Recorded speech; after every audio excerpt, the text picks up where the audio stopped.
Hello, everyone. Here we are on another Meet the Filmmakers talk of the Socially Relevant Film Festival's 8th annual edition.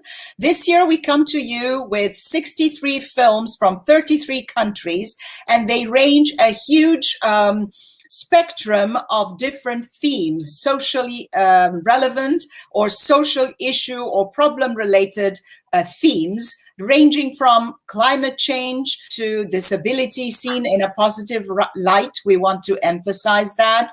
Empowering women, forms of protest, genocide and survival, which we had a couple of days ago, and it was a very fascinating talk with a lot of involvement from different countries that have experienced genocide and survival. And then we have forms of protest. I already said that. Immigration, migration, indigenous populations, which is the subject of today's live Meet the Filmmakers talk.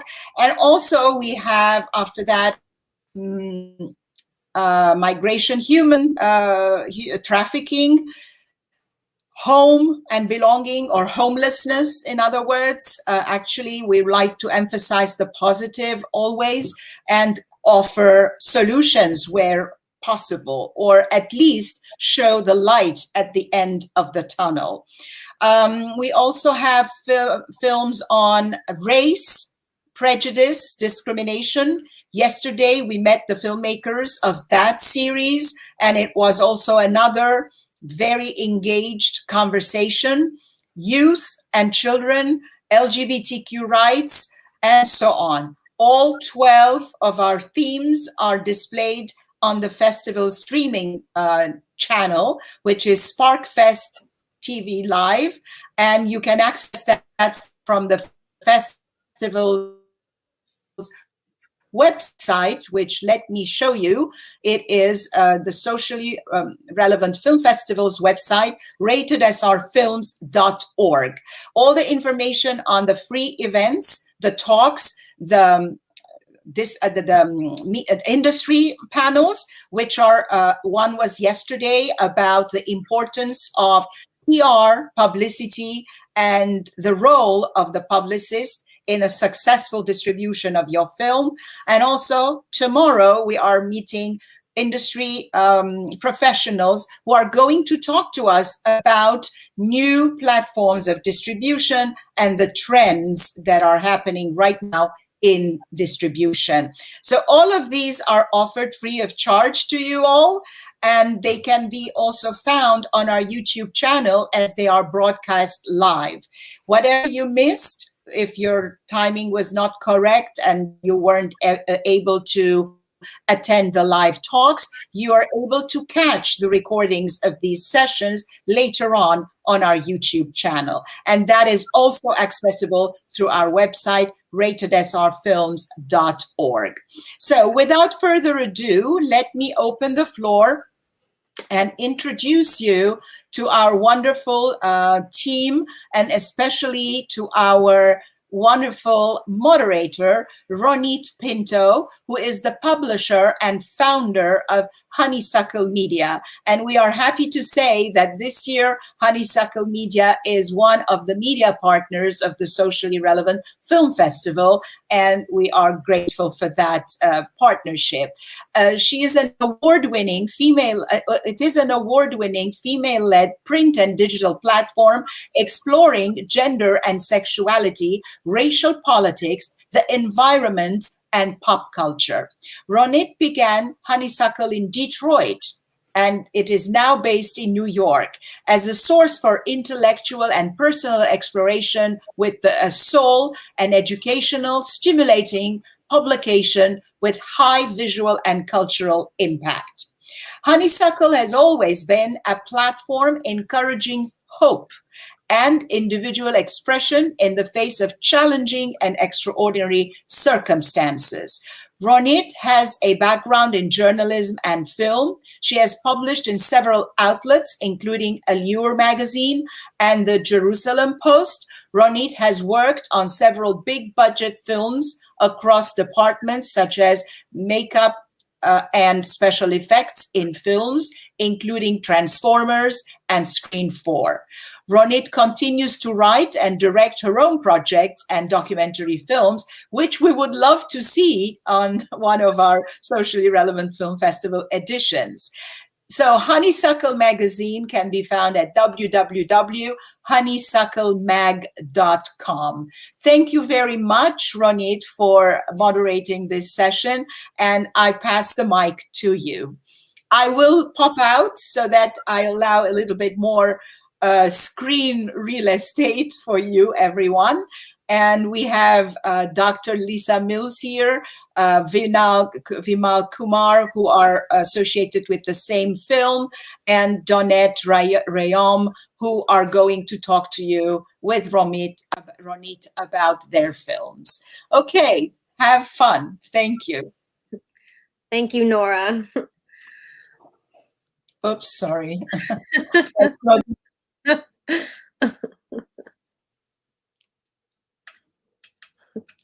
Okay. Hi, everyone. So great to see you all in person. Obviously, immensely enjoyed your films and shared them with my family. I was with my boyfriend at my parents' house in Texas, and we all watched them together. Very impactful. Yeah, if you could just, let's start by introducing yourselves and telling us about your film and sort of the inspiration behind it. I know you're a little bit short on time, Daunette, so we can start with you. Okay. First, I want to say sorry I'm speaking with the mask on. I'm actually here at work while we're doing this live stream, so I have to keep a mask on. But hi, everybody. My name is Daunette Reyome. I'm 18 years old. My film is called Against the Current. And I think to describe my film, I would say that it's about kind of learning yourself, learning, the traumas that you've been through in your life, the adversities, the hardships, everything pain, that you've experienced in your lifetime, and taking it and, realizing it, accepting it, but then in the end, learning how to properly and in a healthy way heal from it. So in my documentary, I interview quite a few people and, kind of ask them about the things that they've been through in their life, and, to kind of describe the adversities that they've been through, and in the end, ask how they use our native culture or our indigenous ways to heal from it. So I think in the end, it became like this really beautiful, really beautiful documentary of seeing that, us as Native people go through a lot, not as just individuals, but as a people, we go through a lot. And it was just really beautiful to me to see how, even though our culture and our ways were taken from us, we still have that little bit of it to keep to ourselves and practice it, and in turn heal from everything. Thank you so much for sharing that. And Lisa, did you want to talk about the film that you guys presented? Well, yes, I want to first recognize Daunette and tell her that I think her film's very courageous. I see you. I appreciate your story very much and value what you were trying to say with your film. It really aligns with what Vimal and I were trying to do with Son of a Sweeper. Vimal Kumar is with us, and he is the CEO of the Movement for Scavenger Community, and that's what my film is about. Vimal was kind enough to invite me and a couple of graduate students to visit him in India in spring of 2019, and he was our ambassador, taking us from community to community and helping us to learn about the story of the sweeper communities in India. And I hope that the film does a good job of profiling Vimal's work and also the importance of education in the lives of young people and helping them have a bright future. And Vimal, I would invite Vimal to say a couple of words as well. He and I met at an academic conference, and then we're in touch over a year before I even went to India. So Vimal, maybe you'd like to say a couple of words about how it all got started as well. Absolutely, yeah. Please share, Vimal. Yeah, thank you so much, and I'm happy to be with you today, tonight for me. So it was really a coincidence when we met in US, me and Lisa, and the name of the conference was The Dirty Work, where I delivered a special talk about the sanitation workers, which I'm working in India, and then we just sat on a dinner table together, and we shared our work, and I just invited, I just invite Lisa in India, and she said, yes, I really want to visit, and we made it. We worked together, and she asked me one thing: what would you like to do with this film? And I said, I want to give the hope to the community, because there is a lot of hopelessness in my community. So I want to give the hope through this documentary, and we are doing that. Thank you. Amazing, yeah. That a very challenging role, but I think people can definitely learn a lot from this film. So for you, Daunnette, how did the idea for your film come about? Well, when the opportunity was brought to me, I kind of had a young mind at the time. I think I was maybe like 15 years old, maybe 16 when the opportunity was brought to me. So in my mind, I'm thinking like, what can I make this about? Like, do I make it all about me? Well, like, do I make it about my family? Do I like just all kinds of crazy thoughts about, how to, you know, speak about things that matter to me, but also kind of keep it personal at the same time. But as the opportunity got closer, it kind of started out as it was supposed to be, kind of showing light on, the Native community that I live in, the reservation that I'm from, and showing, where I'm from, but like showing how a lot of other reservations are. We're not drowning in money. We don't have like the best agriculture around, and kind of just to show the struggle, I guess. But as we were filming, and like my co-producer and my mentor and my director, our co-director, as we're all like bouncing ideas off of our domes, and like kind of like, oh, this shot would be like so pretty, or maybe you should ask this question, or maybe this question should be asked in a different interview with a different person. Everything kind of fell into place, and then in the end, it became a film that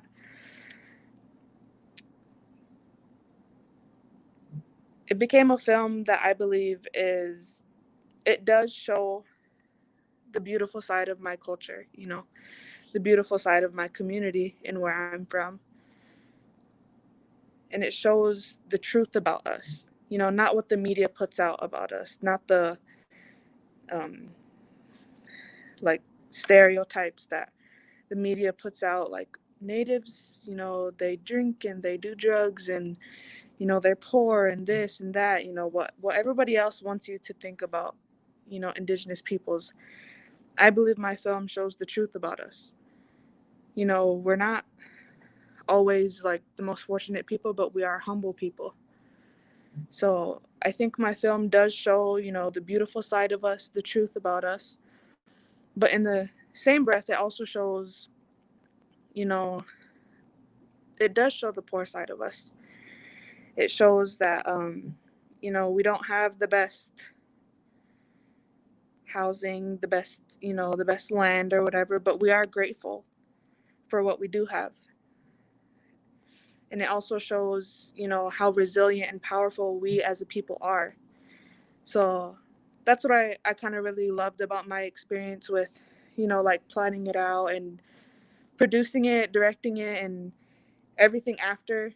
I really loved everything about it because I kind of learned not just so much about myself, but I learned so much about like the people that were in my film that I had knew prior to, but like didn't know them as greatly as I do now. So I do appreciate that experience because it taught me a lot. Thank you. Which reservation are you in? I'm from the Omaha Reservation of Nebraska. Okay, thank you. Lisa and Vimal, tell us, well, you know, the idea, I guess, for you, Lisa, because did you get the idea for the film after meeting Vimal, or what led you down this road for Son of a Sweeper? Well, I always wanted to travel to India. I've always really appreciated its culture. But, you know, in America, we learned so much about the tourist side of places. What Vimal really did was he helped me and the students that went with me to understand that Indian culture is beautiful, but there are also some sides of Indian culture that are very discriminatory and disturbing. And we didn't want to make a negative film about that necessarily, but we did want to expose the reality behind Indian society and the discrimination that lies within that society against sanitation workers, sweepers, Dalits, untouchables, whatever term you want to use.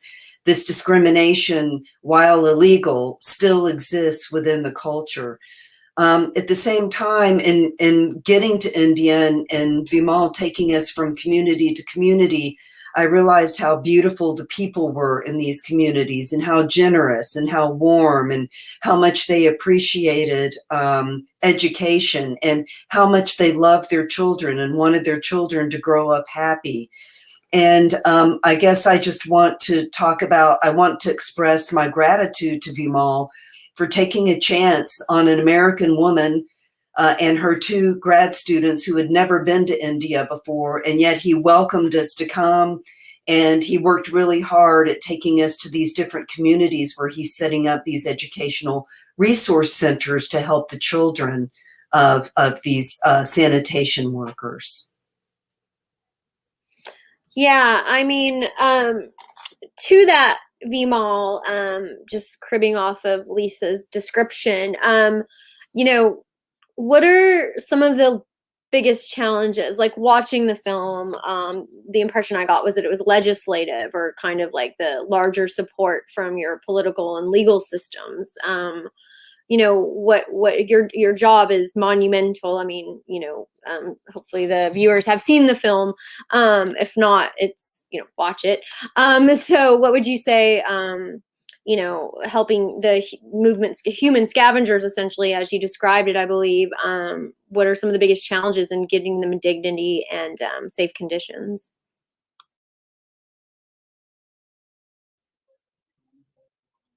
Yeah, hello, can you hear me? Can you hear me? Yeah, we can hear you. Yeah. Okay, great, perfect. Yeah, so especially, you know, I'm thankful to Lisa, you know, for making this documentary, because this document is not only about me. It's about a community. This is about the second largest population of the world after China, the sanitation workers in India, and it's like giving voice to the unheard voices to my community there. And I personally, you know, whenever I feel low or alone or, you know, depressed, I watched this documentary, and again I encourage myself. I feel more grounded, and this documentary is a reminder for me, to continue my work. So this is very helpful to me personally. And when I share this documentary with my friends or the community people, they're also feeling connected uh, with the movement, and they said, "No, we are not alone. We all are together, working on these issues." So, and my motive was, to tell people, to spread the awareness about these issues around the world, because people don't know about us. People don't know about our challenges, our issues, and our love. So now we have open doors. Our doors are open, for this entire world to experience our life, the lot of love from my community, and they can understand our lifestyles, and maybe we can help each other, uh, for better lives. Hello, I just have to pop in because we have Nora, the director of Should the Wind Drop. She has Thank you. just been able to join us. So I will bring her in and then you can pick up where you left off. So I just wanted to announce that. So here is Nora Martirossian. Okay, I'm going to go and then please, Ronit, take over and continue. Sure. Hi, Nora. Nice to meet you. Hi, sorry for being late. I had some COVID test issues.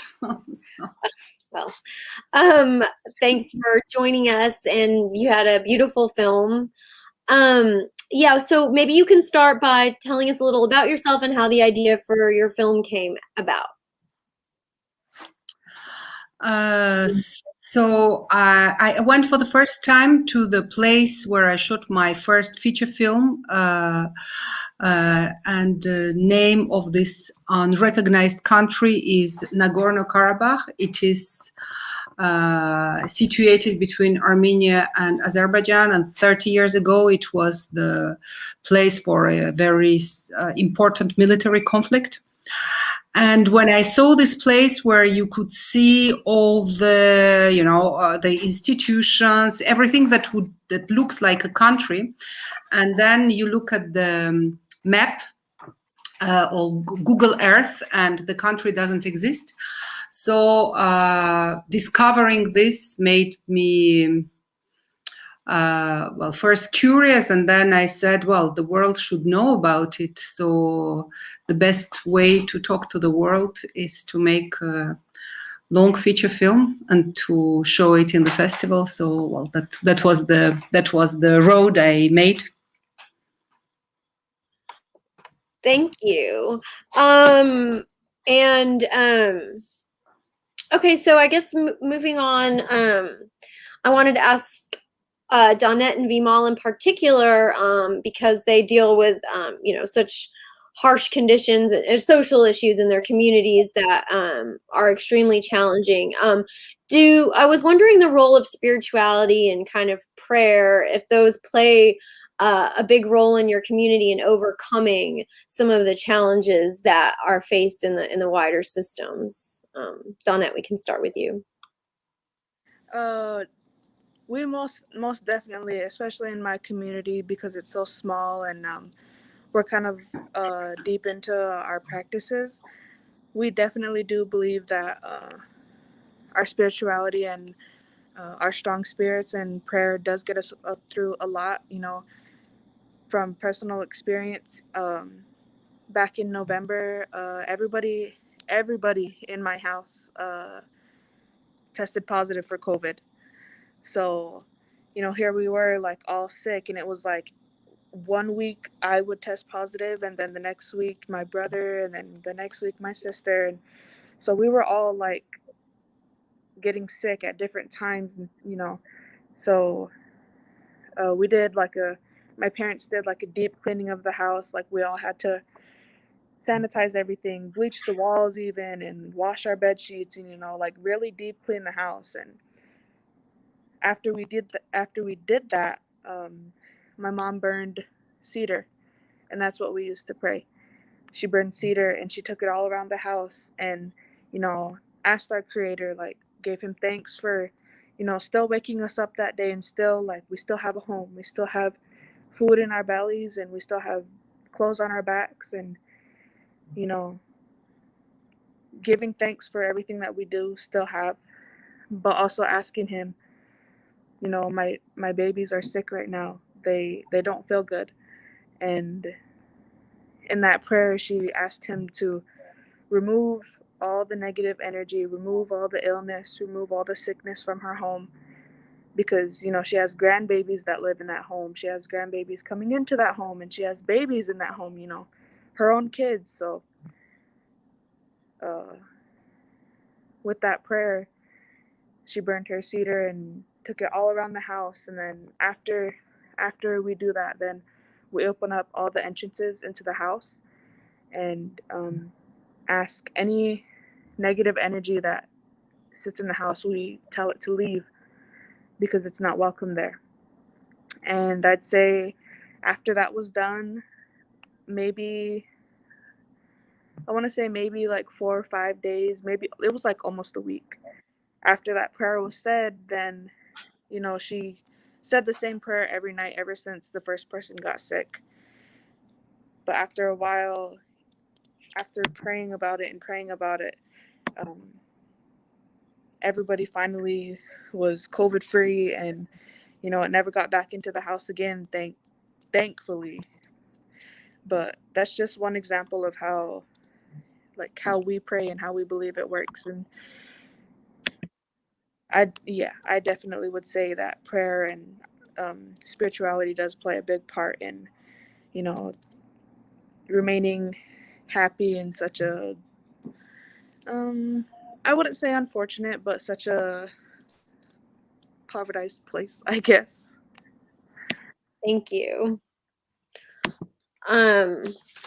So what about you, Vimal? Does spirituality play a role in the community that you presented?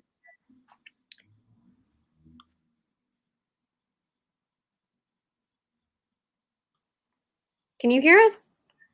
I don't know. He said his internet is a little shoddy. So I guess we can move on to the next. We'll start with you, Nora. How did you find out about the Socially Relevant Film Festival, and why did you think that the film would be a good fit? Well, I was contacted by the Socially Relevant Film Festival, so I didn't know that it existed. So the festival decided that my film was relevant for the Socially Relevant Film Festival.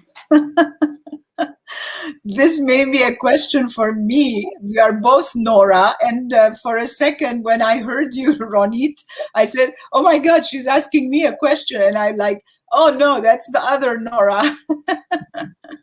So yes, I know the producers, and we had already shown a film that Julie Paratian, who produced Nora's film, had shown in a previous edition of the Socially Relevant Film Festival, and that was Kauthar Ben Hanya's The Shalat, of Tunis, The Shalat of Tunis, which is a fantastic film. It won the first prize of the festival that year. And just between parentheses, Kauthar Ben Hanya's new film is now the Oscar nomination from Tunisia. So Julie is always associating herself to fantastic quality films. And of course, being Armenian myself, I had a special affinity with Nora's film and the story it told. And I knew about it. Unfortunately, it was programmed at the Cannes Film Festival in 2020 in 2 editions. And unfortunately, the festival never happened. So now we are waiting for the commercial release of the film. And it touched such a strong chord in me that I wanted to invite it. This said, we rarely invite films. It's mostly opportunity is given to filmmakers whose films otherwise would not have an opportunity to be seen or a platform to be showcased. And we go by what is submitted to us on Film Freeway, except every few years or every few films, we kind of cannot resist the urge and we make an exception and invite films. So, okay, I'll go. Bye. Do you have a direct connection to the region, Nora, that in the film? You mean if I'm from this region originally? Yeah, or have family from there. Not directly, but I think every Armenian has a bit of a connection to this place. But this was not the reason to make the film. It was not a personal story. It was something that I found so important and so striking, and nobody knew about it. So it's not that I had to, resolve some personal issues with this film. It was beyond it. And what is the state of the area now in the city? So it took me 10 years to make the film. And finally, there was this Cannes election in 2020, and the French premiere was on 26th of September. And on 27th of September, a new war started in this region after almost 30 years. And this war devastated the lives and the regions, changed the geography that I traced in the film. So I'm just back from Armenia, from my Armenian premiere. And it's very sad to realize that today this film became an archive of the hopes and an archive of geography that is not there anymore. Wow. And are all the people displaced from that lived there? Partly it was, there was, they signed kind of strange treaty of ceasefire. And after thousands of deaths of young people, and the region is completely changed its appartenance. It's it is in other hands now, but not completely. But it is still a very tensed and very complicated situation. So I think I was so lucky to be able to finish the film. And the fact that this archive exists today, I think it will, I don't know, in 20 years, in 30 years, it will still tell the state of this part of the world in the past. Thank you. That's powerful. So I know that one of our guests has to go. Daunnette has to leave soon. So do you want to tell us quickly before you go what your expectations after the film festival are and any next projects you're working on? Well,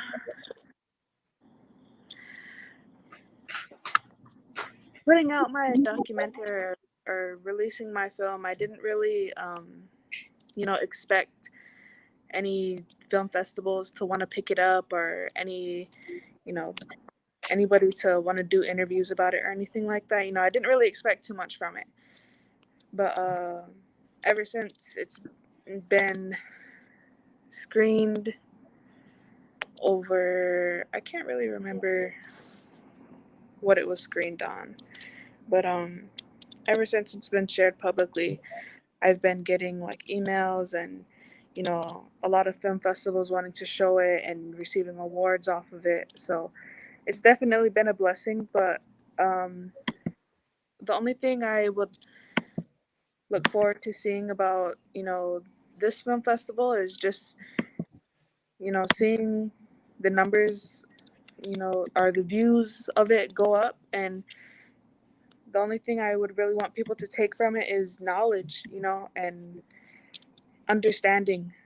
Because I know a lot of the time whenever people think Native American, they think, I was going to say the opposite of what we are as a people.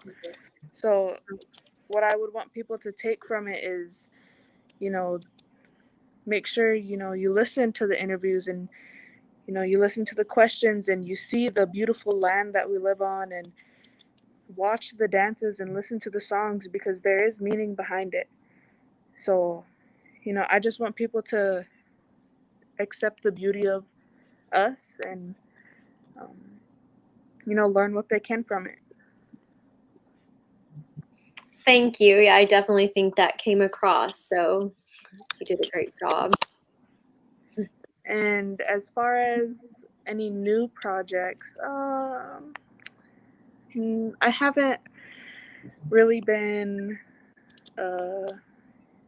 planning on another documentary, but I do have a couple of things business-wise up my sleeve, so I'll be excited to share that whenever I can. Great. Thanks so much for joining us. Yeah, great film, and everyone should definitely check it out, Against the Current. Well, thank you guys so much for having me. I'm sorry I have to go so early. I'm actually at work right now, so. Bye. Bye, Daunnette. See you guys.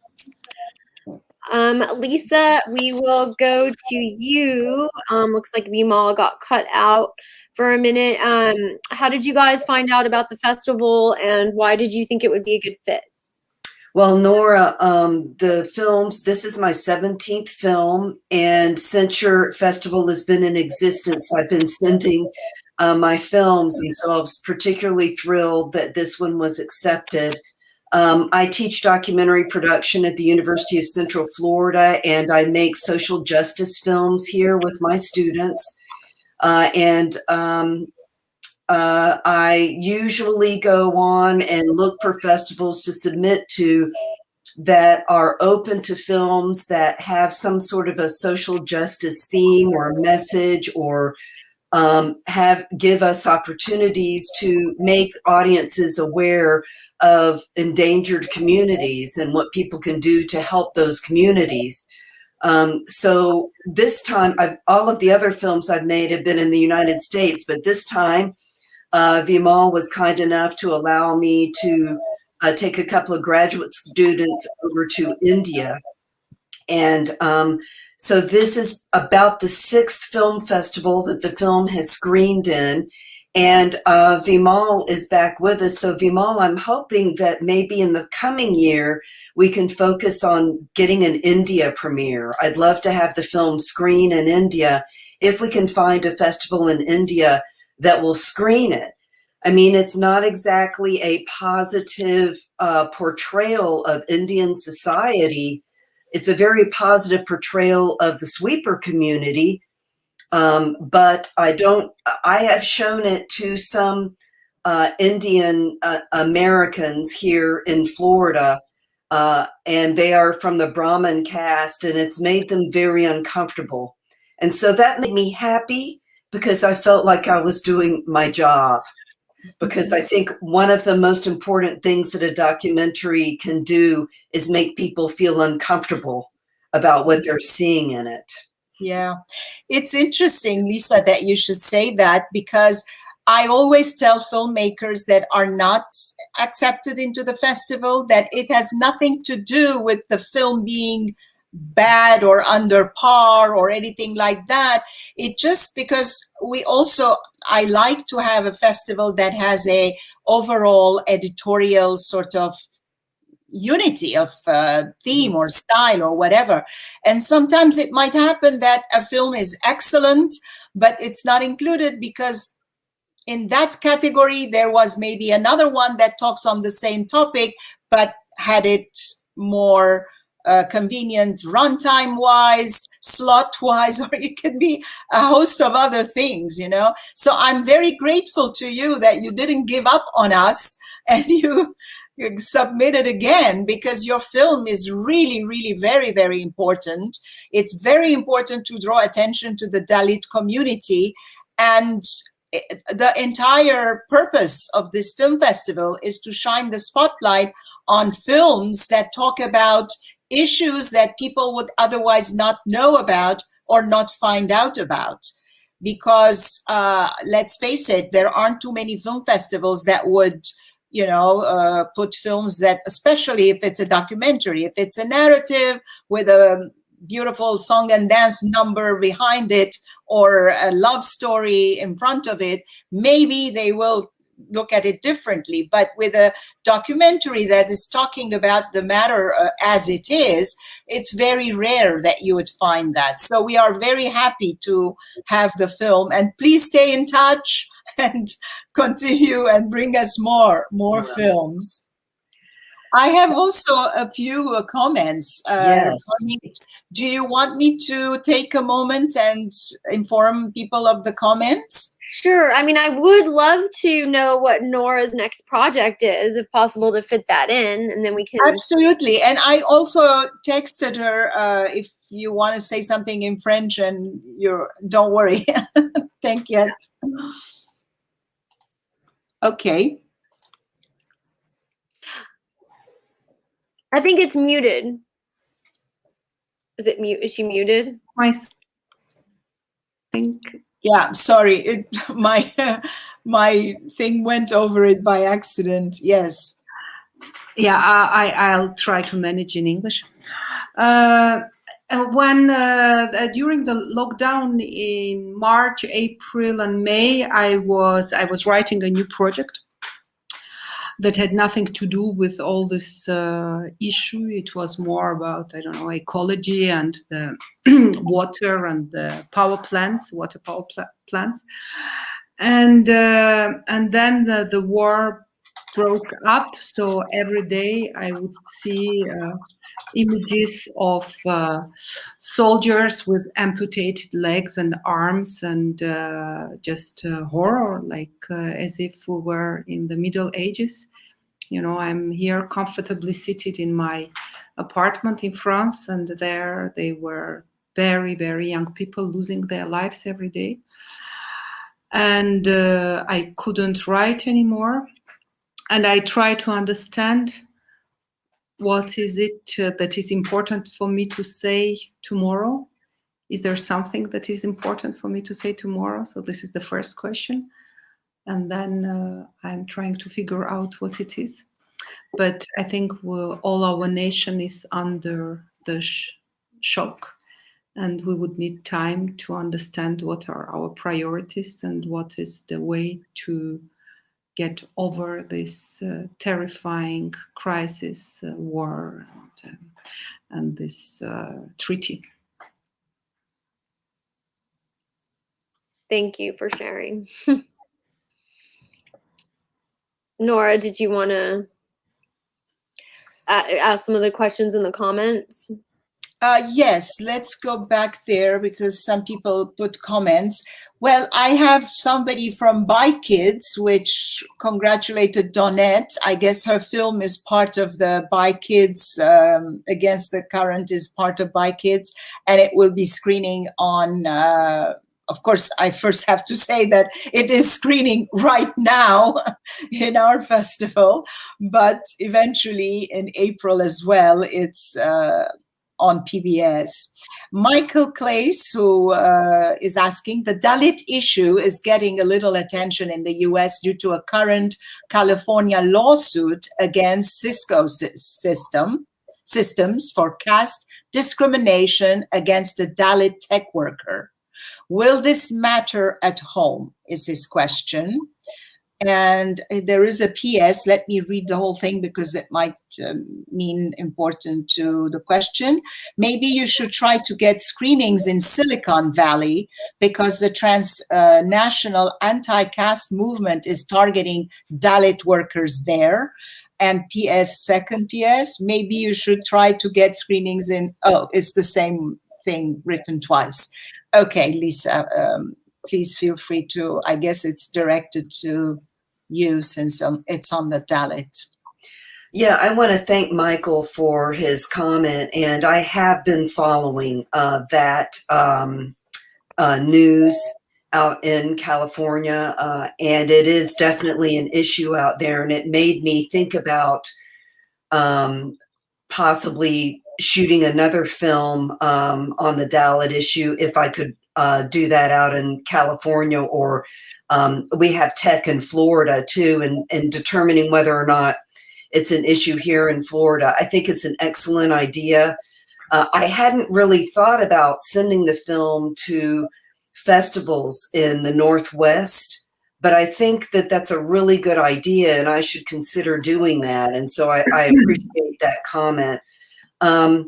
It's a problem worldwide. It's not just in India. There are caste systems in South America. There are even caste systems, in other parts of Asia and Europe. And the challenge is that the governments in these places have made these caste systems illegal.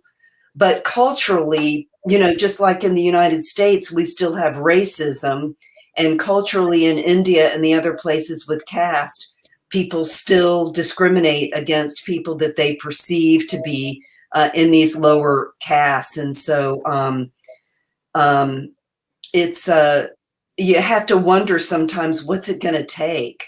What will it take to erase racism in the United States? I used to think that, when we had generations die out, that young people would erase racism, but I'm seeing some trends now that are really disturbing. A lot of the other films I make, by the way, Nora, are about racism, African-American racism, and other racist issues. So I don't know really what it's going to take in any nation to erase this. It's a difficult question. Yesterday we had the filmmakers from Race Discrimination and Arrest, Prejudice and Discrimination. And although one was from France, the others were from the United States, and one of the filmmakers was from the United Kingdom. What was becoming clear was the common thread that is running between all of these experiences of racism and discrimination. And a lot of it was pointed towards indigenous population. And that is the theme of today's discussion. And all of the films, Daunnette, Nora, even, for example, Should the Wind Drop, is talking about the indigenous population that's been living on that land for thousands of years. And it's also within the same situation. The same story with the Dalit. And the discrimination of a ruling minority sometimes over a majority or another minority, and pushing it to genocidal even extremes in certain cases with race, prejudice, and discrimination. It's very sad that these exist, but it's also good to know that filmmakers are dedicating their careers and time and energy to tell these stories that need to be told so that people who are not aware of them become aware. And the most important thing against discrimination is knowledge and education. By educating the people, hopefully when they know about the other, they become less prejudiced.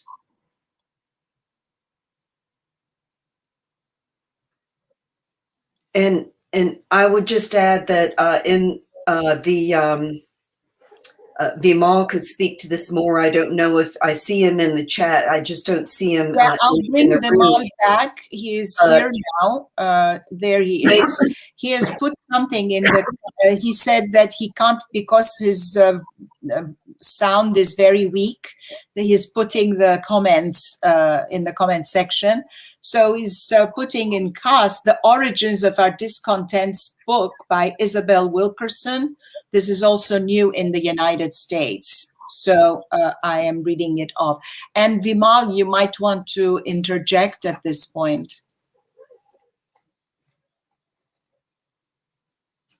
I don't think he can hear us. We could ask yeah. Yeah, I'm writing him a message. Yeah. I would just add while you're writing him, Nora, that there was one Dalit community in particular that we visited in Guwahati, which is in the far eastern area of India. It's bordered by Myanmar and Bangladesh. And the Dalit population there is quite indigenous, but it's a complex issue because the Dalits move around a lot. But Vimal explained to me that this particular community had been on the site of their housing area for a long, long time. And they had originally migrated there, but they lived there for a long time. And this is land, even though it's not what you would call your typical indigenous land like Native Americans have, they've been on this particular site for generations, and the local government wants to get them out of there and is not supporting them. And this community identifies with this small parcel of land where they live. And so even though we tend to think of indigenous people like Native Americans fighting for this broad landscape that's been in their culture for centuries, sometimes the indigenous people are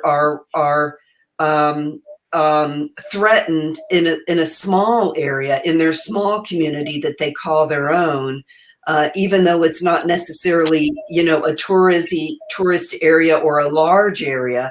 They just want to be able to live in their community. Everyone is there, their community is there, their spiritual sites are there. And they're raising their children there, and yet they have to fight constantly being forced out by developers. So this is where like gentrification gets into the threat for Dalits and indigenous people as well.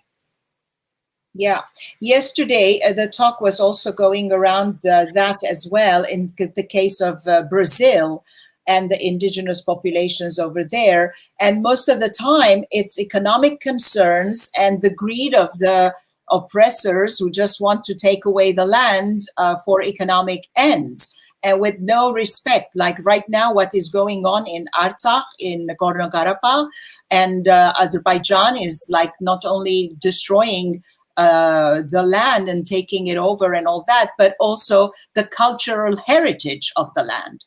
This is a very important issue, and I feel like I need to talk about that because all the churches, all the monuments that have been there for thousands of years, built by Armenians, are being disfigured, are being destroyed, are being reappropriated under the pretext that they are not Armenian and that they are Albanian, but Caucasian Albanians of the Caucasus haven't been building anything since the 8th century. So there are very few of them left in Azerbaijan. So it's unbelievable, all this. It's pure genocide. And then the discrimination, the hatred, the prejudice, it's driven all the way to a genocidal situation. And I don't know, I mean, the educating the people, because a lot of the hatred comes from the counter education and of the governments instilling and brainwashing their populations to believing a certain thing. And then, of course, the person in the street has been fed a certain idea, and then they are reacting based on that. And I think education and drawing awareness for these issues is the most important thing one can do. Of course, I don't expect miracles, but we can do what we can.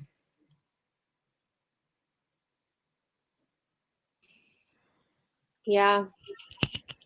Yeah. Hello. I want to say something. We can hear you. Maybe you cannot hear us well, but please feel free to speak because we can hear you.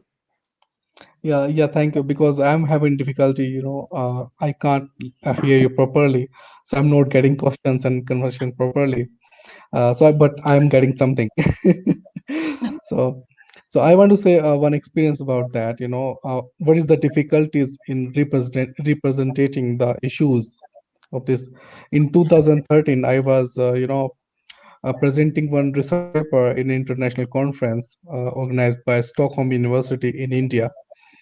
And I was the only Dalit in that conference. So some of the participants read my profile and the abstract of my research, my presentation, and they said, "Why you are talking about the caste issues in front of white people?" And I said, "Why not? Because this is the reality, and I would tell. I want to tell these issues." And they said, "Yes, this is our problem. This is our country's problem. Why you are spoiling the name of our country?" And then I said, "I am not spoiling the name of my country. I'm just telling the problems of my country." And they didn't, behave me properly after that. And after spending 2 days in the conference, the director of the conference from the Stockholm, he said, "Vimal, I am very new to India, and this is my first time. But within 2 days, I can understand the caste system by talking to your fellow upper caste Indians, what they are thinking about you. And I said, I'm with you, and please write more about that. And we are going to publish your writings." And they published my chapter in a book. So I was, just shocked about that. I am just writing, I'm just doing my work, but they are not allowing me, they are not giving me the space. How challenging is that? And when Lisa also working with that, she also shared the same things with me. So this is not easy, but still we are doing. And I think my mission is not to win the game. My mission is just to participation. I just want to participate. I don't want to win. I just want to participate and tell what we are doing. So this is the challenge. Thank you.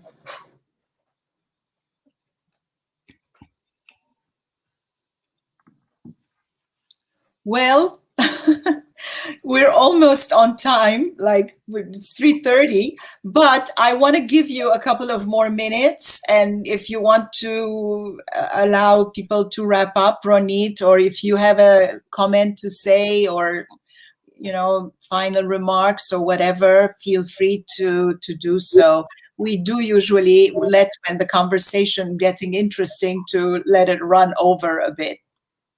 Yeah, absolutely. I mean, again, just on behalf of myself and Honeysuckle, we appreciate all of the commentary and important measures that you addressed in your films. I guess before leaving, if there's anything that you would like to share, we kind of went over the more broad questions. Nora, how about you? We've talked a lot about, like, as Nora put it, poignant issues. It actually takes a while to digest a lot of what you said. So just wondering if there's something that you wanted to share with the public. Yeah, I want just to say one small thing. I was very surprised. The film this week or last week, it was shown in Geneva, Human Rights Film Festival. And I was very happy about it, but it's a very strange issue, this idea of human rights, because with the war that happened in September, October in Nagorno-Karabakh, once again it proved that some humans have the rights and some don't. So this is a big contradiction to the concept of human rights, and I think this is something which is relevant also for other filmmakers who are there with us today. And I think there is still a lot to do to try to bring some ethical and moral issues over the grid of the world, over the grid that brings to the wars and to the issues that are spoken about in your festival. Thank you. Thank you. Lisa and Vimal, was there anything you wanted to share before we close?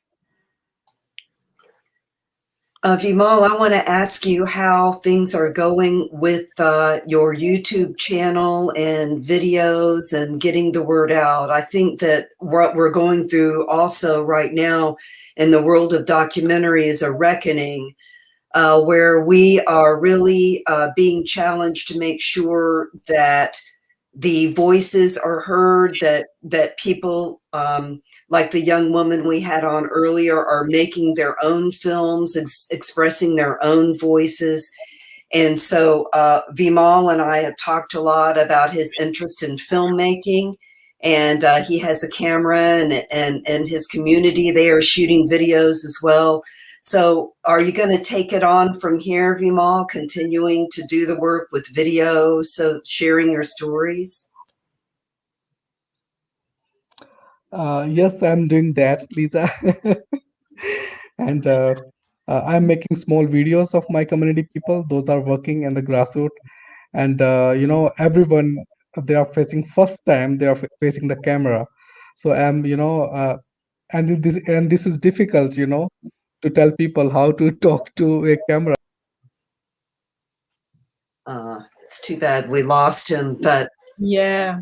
But I know that is one of the things that we did the grad students and I did some video and documentary workshops in his community while we were there, trying to follow the lead of the great ethnographer Jean Rouge, who believed how important it was to get cameras into hands of the people that we're making the films about.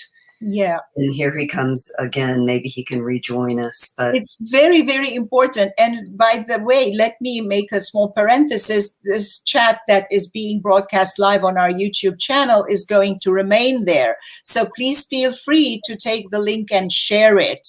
I'll be, you know, it's going to be there. So I guess I had a final question for Nora, if we have a moment. In your words, how would you sort of put this issue of greed? I mean, if you're saying that it's kind of human greed is the prevailing or one of the dominant features causing violence and war, what in your view is sort of the cause of it or the root of it, or how would we ever uproot it? Well, say again, what is the question, Ronit? You know, if we are saying that greed, human greed is kind of the main issue of human rights, do you have a sort of like view of like how would we uproot greed, or what are some of the roots of greed that's causing all of this havoc?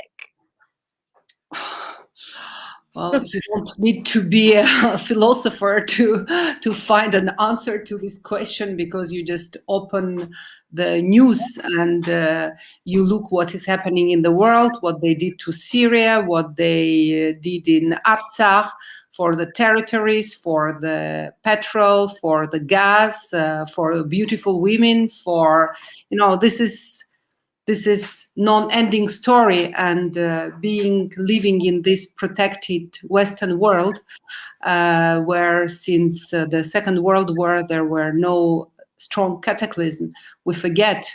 So we forget that we are also coupable. Comment on dit coupable? Responsible or guilty. We are also guilty because what is happening in the world is because we want to go to the supermarket and have 15 types of yogurt. So I think it's important to be aware that when we see the city of Idlib being completely destroyed, it is for us to have our 15 kinds of yogurt in the supermarket. And this is our grid that we forget about. We kind of, clean our hands as if it's not an issue for us. It's always at the expense of somebody else that we have what we have. So everybody is a complice.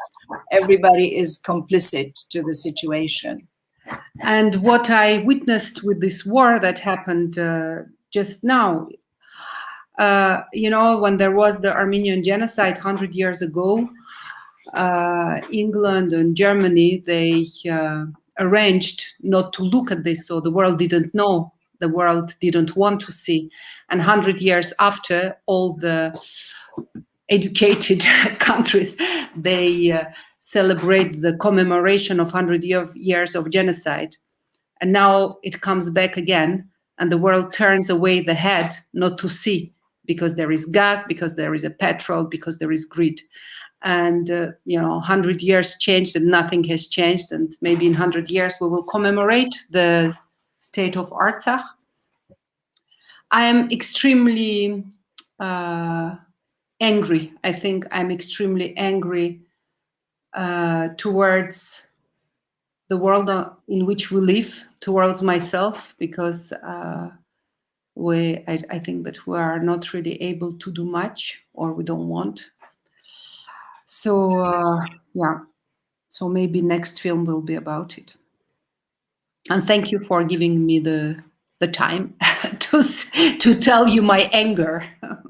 I mean, I think that's critical. We don't realize the effects, on wildlife, on the ecosystem, with factory farming here in America, and then the wars all over. I think it's very important to hit it home, because unless someone sees something or feels it for themselves, it's just like this, disconnect or ignoring or something.